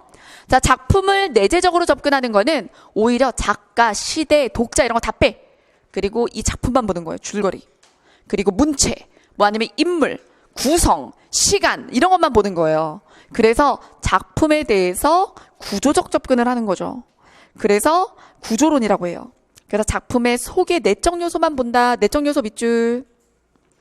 그 다음에 이 작품의 작가에 집중하면 이 작가의 가치관, 이 작가의 인생, 그리고 뭐 교우관계, 사랑, 취미, 종교 이런 것들을 바탕으로 작품을 해석하면 표현론, 작가론이라고도 해요. 자, 그 다음에 반영론은 모방론이라고도 합니다. 그래서 문학작품을 현실 반영이라고 본다. 현실. 그래서 사회와 시대를 반영하는 거죠. 일제강점기다 뭐 이런 식으로. 독재 정권 치하였다 뭐 이런 식으로. 그 다음 효용론 같은 경우는 독자에게 어떤 기능을 하였는가. 그래서 여러분 위에 구조도식 보시면 현실에서도 작품으로 화살표가 꽂히죠. 그 다음에 작가도 작품에다 화살표를 꽂죠. 근데 효용론만 달라요. 효용론만 어떻게 됩니까? 작품에서 어디로 나가요? 독자로 나가죠. 이 화살표의 머리 방향이 굉장히 중요해요. 거기 강조해 주세요. 작품이 독자에게 어떤 영향을 끼쳤다. 이게 효용론입니다. 그래서 얘네들을 합쳐서 외재적 접근 방법이라고 합니다. 이 모든 관점을 합치면 종합주의적 관점이란 말도 있고요. 자, 그 다음 극수필 문학 보도록 하겠습니다. 사실 극과 수필이 이제 시험에 나올 때에는 선지 개념어보다 더 중요한 건 장르 특징이에요. 그래서 이 부분은 장르 특징을 보고 가도록 할게요. 자, 여러분 137쪽에 아래에 표를 봐주세요. 극과 소설의 차이. 그냥 얘는 진짜 표를 뚫어버려도 문제 나올 게 이상할 게 없는 거예요. 그래서 극과 소설의 차이는 이렇다 저렇다 이렇다 저렇다 이런 식으로 진술이 나올 수가 있어요. 그냥 이론형 문제가 나올 수 있다고. 극은 무대 위에서 이제 공연을 하거나 아니면 영화를 찍어서 상영을 하기 위한 거예요. 그래서 희곡과 시나리오가 여기 들어가죠. 그러니 현재형 진술 하고요. 그 다음에 소설은 주로 과거형 진술을 합니다. 그 다음에 표현 방식의 극은 대사나 행동으로 보여주기예요. 쇼잉. 그러다 보니 소설 중에 그런 소설을 극적인 표현을 썼다 그러지. 그 다음에 소설은 서술 묘사 대화 위주. 그 다음에 인물을 제시할 때 간접 제시만 한다 그랬죠? 이게 무슨 뜻이에요? 대사치게 하거나 행동하게 하는 거죠. 자, 근데 소설은 서술자가 그녀는 착하다고 할 수 있어요. 그 다음 극은 서술자 개입이 불가능하죠. 여러분 해설자가 있을 수도 있어요. 근데 이제 나레이터가 나와서 얘기를 하거나 해설자가 얘기를 하면 극적이지 못하다 그래. 그래서 영화 시나리오를 썼을 때 미장센이 중요해 이런 얘기 들어봤죠. 미장센 영화제. 이런 게 뭐냐면 말이 적을수록 가치를 높게 평가받아요. 대사가 너무 많거나 그리고 막 인물이 속 생각을 막 독백으로 막 짓거리고 그러면 막 우리 설명충이라고 하죠. 이해돼요? 설명을 많이 하는 영화나 극은 되게 높은 평가를 받지 못해요. 다 보여주게 하는 게 극적이라고 하거든. 그리고 오른쪽에 이건 서술자 개입이 가능하고 그 다음에 전달 방법, 무대 혹은 이제 영상 그리고 이거는 읽게 하죠. 자, 그 다음 그래서 저렇게 정리해 놓은 걸 풀어서 보여드리는 게 138쪽의 예시고요. 그 다음 극문학의 139쪽에 보면 유형 보겠습니다. 희곡의 유형, 비극, 슬퍼, 희극, 재밌어. 그리고 희비극, 왔다 갔다 해요. 찬물뜨가물, 최근에. 그래서 웃긴데 슬퍼, 뭐 이런 거 있잖아요. 그럼 희비극이 되는 거죠. 자, 그 다음에 시나리오의 유형에서 레제 시나리오 정도가 처음 듣는 말이 아닐까 싶어요. 그래서 창작 시나리오, 각색 시나리오, 레제 시나리오 이거는 영화를 찍고자 쓴 게 아니에요. 그냥 시나리오의 형식인데 오히려 이 형식을 차용해서 읽어달라는 거예요. 레제 시나리오는 이걸 영화로 찍을 생각이 없었던 것입니다. 그 다음 시나리오 용어도 교과서에 들어있어요, 여러분. 그래서 시나리오가 이렇게 만약에 시험에 나오면 지문으로 잘라 넣고 빈칸을 뚫은 다음에 여기에 적합한 시나리오 용어를 물어볼 수도 있는데 지금까지 그게 나온 적이 없죠. 하지만 보면 원래 지금까지 공시기출에는 희곡을 많이 안 냈어요. 희곡과 극을 많이 안 넣었다고. 근데 최근 3년 안에 기타 직렬부터 나오기 시작해서 희곡과 극도 나오고 그리고 희곡으로 막 배열시키는 문제도 있고 자, 그래서 이런 것도 알아뒀으면 합니다. 교과서에서 강조하는 것들은 알아둬야겠죠. 그래서 시나리오 용어 중에서 자, 밝아지는 거, 어두워지는 거, 장면이 바뀌는 수법. 근데 이런 것들보다도 중요한 게 이제 클로즈업, 확대. 어떨 때 확대하겠어요? 인물의 심리를 보여주고 싶을 때. 그 다음에 효과음, 이펙트라고 하죠. 그 다음에 나레이션, 설명 형식의 대사나 해설. 과거 예상하면 뭘 쓸까요? 둘 중에 하나 쓸 텐데. 여기서 과거 예상할 때 뭘 쓸까요? 오버랩이나 인서트를 쓰겠죠? 자, 그 다음 140쪽 극문학의 구성과 대사에서요. 해설이 많으면 좋은 희곡이 아니라고 했죠. 해설자가 등장할 수는 있으나 해설이 많으면 그리 좋은 희곡의 평가를 받지 못한다. 그 다음에 지시문의 별표, 배우의 몸짓, 무대장치, 분위기 따위를 보여주고 여러분 지시문은 무슨 괄호에다 쓰죠? 소괄호. 그 다음 희곡의 구성단계 별표. 밑에 제가 표로 그려놨어요. 도식으로. 이게 소설과 어떻게 다른지 볼까요? 소설은 어때요? 발단, 전개, 위기, 절정, 결말이었죠. 근데 명칭이 달라요. 발단, 전개, 위기 빼고 절정 바로 가요. 그 다음에 결말을 두 단계로 나눠서 어떻게 해요?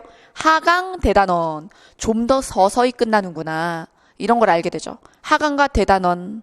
대단원이 소설인 결말이 있다면 희곡의 마지막이 대단원이죠.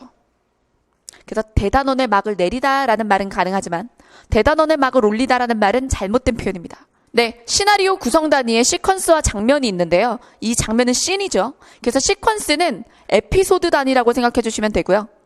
막이나 장, 이게 봉산탈춤에도 과장이 있죠. 그런 걸 하나의 시퀀스로 보시면 되고요. 그 다음에 장면은 씬이에요. 그게 한 장소에서 한 시간에 찍을 수 있는 장면 컷을 얘기합니다. 그래서 컷이 밑에 또 나오죠. 그 최소 단위. 그리고 장면 씬. 그리고 내레이션의 별표.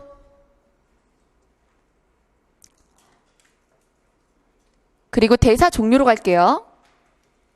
대사 종류의 방백. 나머지는 아실 테니까. 자, 여러분 대화는 주고받죠. 그리고 독백은 혼자 말해요. 근데 방백은 혼자 말하는 것 같은데 중요한 점이 있습니다. 관객은 듣는데 누구는 못 듣는다. 옆에 등장한 다른 사람은 못 듣는. 그래서 관객과 인물이 소통하는 내용이 방백이에요. 관객에겐 들리지만 무대 위의 다른 배우에게는 들리지 않는 것이다. 그래서 옆에 바로 두고 예를 들어 관객 쳐다보면서 진짜 웃기는 인간이지 않아요? 뭐 이렇게 얘기를 하는 거예요. 그러면 이 옆에 있는 사람은 못 듣는 척한다고 이렇게 막 뭔지 알겠지? 자, 그다음 수필. 자, 여러분 수필은 어떤 점이 특징이냐면 서술자가 따로 존재하지 않는다고 보시면 돼요. 작가가 진술합니다. 그래서 고백적인 문학이다라고 얘기를 하죠.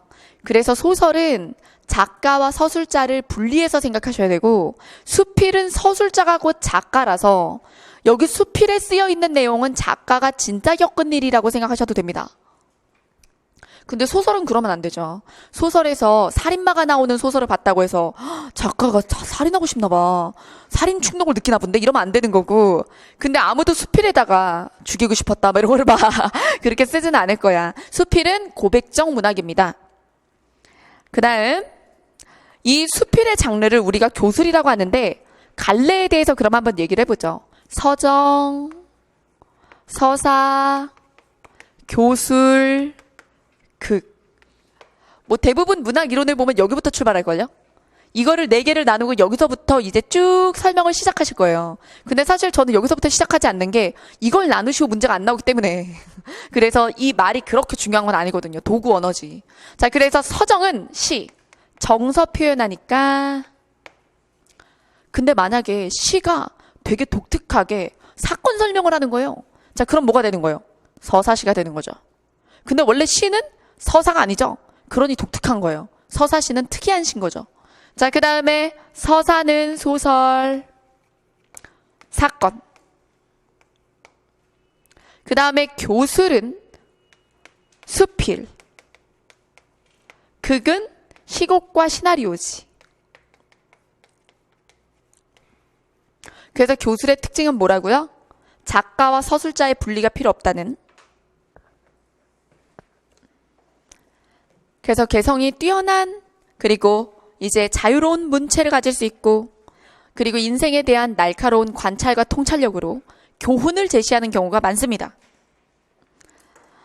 자, 그 다음에 143쪽에 수필에서 선지에 나올 수 있는 말들 볼까요? 구어체, 평소에 말하는 말투. 문어체, 우리가 평소에 말할 때 쓰는 말투가 아닌 글만을 위해 존재하는 말투. 근데 여러분 이건 우리가 소설에서도 볼 수 있는 선지예요. 소설도 구어체다, 문어체다 이런 말을 해요. 그럼 물어보죠. 여러분 구어체로 오는 게 현대소설의 조건이에요. 그러면 현대소설과 고전소설 사이에 있는 장르로 완벽히 현대화되어 구어체를 성립하지 못했을 때 우리가 무슨 소설 장르라고 했어요? 신소설이요. 네, 신소설은 완벽한 구어체를 갖추지 못하고 문어체를 유지하면서 그래서 현대소설 평가를 못 받은 과도기 작품들이죠. 자, 그 다음 문장 길이에 따라 간결과 만연은 아까 시에서도 소설에서도 나올 수 있는 선지로 봤고, 그 다음 글의 강약에 따라 강건체와 우유체, 힘있고 무게가 있다. 여러분 이런 거 있잖아요. 속으로 읊조리면서 읽고 느끼지 말아요. 자, 내용으로 봐. 내용으로 이게 힘있게 단호하게 할 말인가, 아니면은 망설이거나 고민하거나 괴로워하는가, 이렇게 보면 되지. 그리고 또 뭐 이렇게 어떤 쟁점 없이 자연이 아름다워 막 이럴 때 우유체죠. 그렇죠? 그래서 무엇에 대한 얘기를 하는 거를 판단하시는 게 훨씬 정확해요. 그 다음 건조체와 화려체. 자, 여기서는 수식이 많아. 그럼 화려해지죠? 그냥 단순하게 할 수 있는 말을 엄청 꾸며 미사역으로 막 달았어요. 그럼 화려해지는 거예요. 143쪽의 하단 자기 고백 밑줄, 제재가 다양하다 밑줄, 대상에 대한 관조나 깨달음, 관조 관찰이라고 보시면 돼요. 여기서 수필의 유형, 평상시 일상 속에서 깨달음을 이야기하면 가볍다, 경수필이라고 하고요. 신문, 사설이나 칼럼처럼 정치적인 이야기, 사회적 문제, 시대적인 문제에 대해서 이렇게 고민하고 이야기를 하면 중수필이라고 합니다. 무거운. 네, 그 외에는 뭐 별반 읽어보시면 좋겠지만 막 달달달 우리가 꼭 알아야 돼 이런 선지들은 아니네요. 자, 그러면 여러분, 우리가 문학 개념어를 쭉 봤는데 지금 제가 소설에서 시점을 정리했었잖아요. 자, 마무리하면서 가장 중요하니 한 번 더 하도록 하겠습니다.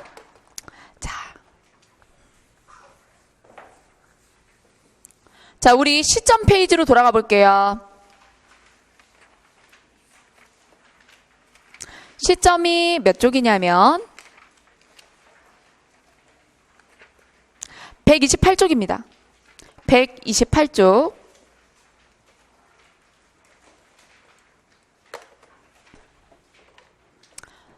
자, 이쪽으로. 시점은 그림 그릴게요. 자, 시점은 여기에 날개에 여백이 있으면 거기다 좀 그려주세요. 시점을 한번 도식화해 드리려고 그래요. 4개 시점일 때는 별로 어려울 게 없어요. 근데 시점과 거리라는 개념이 있어요. 이게 같이 나오면 헷갈릴 수 있거든요. 그래서 제가 삼각형을 4개 그릴 거예요. 이렇게 그려도 되고 아니면 세로로 쭈루룩 그리셔도 상관없어요. 1인칭 주인공, 1인칭 관찰자, 3인칭 전지적 작가, 3인칭 관찰자. 자, 그리고 이 삼각형의 세 모서리가 무엇을 의미하냐면, 자, 주인공, 서술자, 독자, 이렇게 의미합니다. 다 삼각형 모서리는 그러한 거예요. 그럼 여기서 각각 거리가 생기는데 1인칭 주인공이죠. 그러면 내가 서술자죠. 그래, 안 그래요? 내가 내 얘기하잖아요. 그러면 같은 인물이잖아. 그러면 이건 같기 때문에 거리가 가장 가깝죠. 여기는 모든 것 중에 동일하니까요. 그렇죠? 그래서 여기에 가깝다. 그 다음 서술자는 그래서 독자에게 많은 말을 해줄 수 있어요. 왜? 자기 얘기니까요. 자기 자신의 얘기니까 많은 정보를 줄 수 있어요. 정보량이 많이 가면 가깝다 그래요. 그래서 가까워요. 가까워요. 그러면 독자는요, 말해주는 대로 들어요. 그리고 그 사람의 말에 이렇게 기댈 수밖에 없죠. 그럼 나름대로 그 사람의 진술이 아닌 어떤 객관적 정황을 파악하거나 이런 노력을 게을리할 수밖에 없고 할 수도 없어요. 왜? 다 왜곡돼서 오잖아. 거짓말을 한다 그러면 믿을 수밖에 없지. 다른 방법이 없잖아요. 그래서 독자가 나름대로 탐구할 수 있는 부분은 통제되어 있다는 면에서 독자가 소설 속 주인공, 진실과는 멀어져요. 자, 그래서 여기는 멀어요. 독자가 서술자로서 하는 말만 듣게 되고 객관적 판단이 어려워진다. 자, 근데 선생님 근데 이 사람이 이 사람이라면서요. 근데 어떻게 얘랑은 가깝고 얘랑은 멀어요? 그러면 역할이 두 개잖아. 진짜 사건 속 사람과 말하는 자가 있단 말이에요. 같은 사람이지만. 그러면 얘는 왜곡해서 말하면 난 방법이 없어. 진짜로 얘가 어떤 애인지 알 수가 없다고. 자, 그래서 여긴 멀어요. 이해되셨죠? 여러분, 세상에서 제일 쉽게 하는 거예요, 이게. 이거보다 쉬운 접근법은 없어요. 자, 그 다음 1인칭 관찰자라고 해봐요. 자, 그러면 주인공, 자기가 주인공이 아닌 거야. 그럼 어떻게 돼요? 서술자랑 주인공이랑 다른 사람이잖아요. 그러면 여기가 어때요? 얘보다 멀죠. 내가 소설 속에 등장하지만 내가 주인공이 아니라 관찰자거든. 그럼 남 얘기를 하고 있는 거란 말이에요. 그래서 상대적으로 아까 1인칭 주인공보다 멀어요. 같은 사람이 아니니까. 같은 사람이 아니야. 그러면 정보를 많이 줄 수 있어요? 아니, 뭐 떠벌떠벌 거려도 다 추측형이잖아. 그러면 정보 확정성이나 정보량에서 떨어지죠. 왼쪽보다. 그러니까 여기도 멀어요. 그러면 독자는 어떻게 할 수밖에 없을까요? 직접 알아봐야지. 그러면 얘가 알려준 증거를 가지고 탐구를 할 수밖에 없어요. 그러니까 추측과 추론을 하게 되는 게 가까워지는 거거든요. 그래서 독자가 능동적인 노력을 하게 됩니다. 독자가 사건 속에 있는 인물들에 대해서 고민을 하려고 노력하게 돼요. 자, 그 다음 3인칭 전지적 작가 시점을 또 볼게요. 자, 전지적 작가 시점의 서술자는 이 모서리죠. 주인공의 속마음을 다 알아요. 그래 안 그래요? 그러면 물론 같은 인물까지는 아니지만 신이기 때문에 다 안다고. 그래서 가까워요. 그럼 많은 정보를 줄 수 있죠? 그쵸? 자기가 일부러 제한하지 않는 한. 그래서 많은 정보를 줄 수 있어요. 자, 그러면 독자는 게을러져요. 그럼 어떻게 돼요? 여기도 머리죠? 그럼 여러분, 구조상 거리 구조가 무엇과 무엇이 같아요? 1인칭 주인공과 3인칭 전지적 작가 시점이 거리 구조가 같은 거예요. 이해되셨죠? 자, 그 다음 3인칭 작가 관찰자는 작가임에도 불구하고 관찰만 합니다. 그죠? 그래서 멀어요. 그러면 정보를 확정성 있는 속마음이나 심리는 전달 불가죠. 그러면 독자가 노력하는 수밖에 없잖아요. 그럼 뭐랑 뭐랑 같아요? 1인칭 관찰자랑 3인칭 작가 관찰자의 거리 구조가 같죠. 끝. 네. 자, 그래서 여기까지 해서 우리가 문학 개념어에 대해서 한 바퀴 쭉 봤습니다. 근데 이렇게 개념을 본다고 해서 그냥 수업 들었다고 다 끝나는 게 아니야. 한번 쫙 보면서 이거 예시 다 읽고 들으신 거 아니잖아요. 그러면 수업을 듣고 나서 앞에서부터 다시 한번 예시 읽으시면서 쭉 다시 봐주셔야 돼요. 그 다음에 작품을 공부해.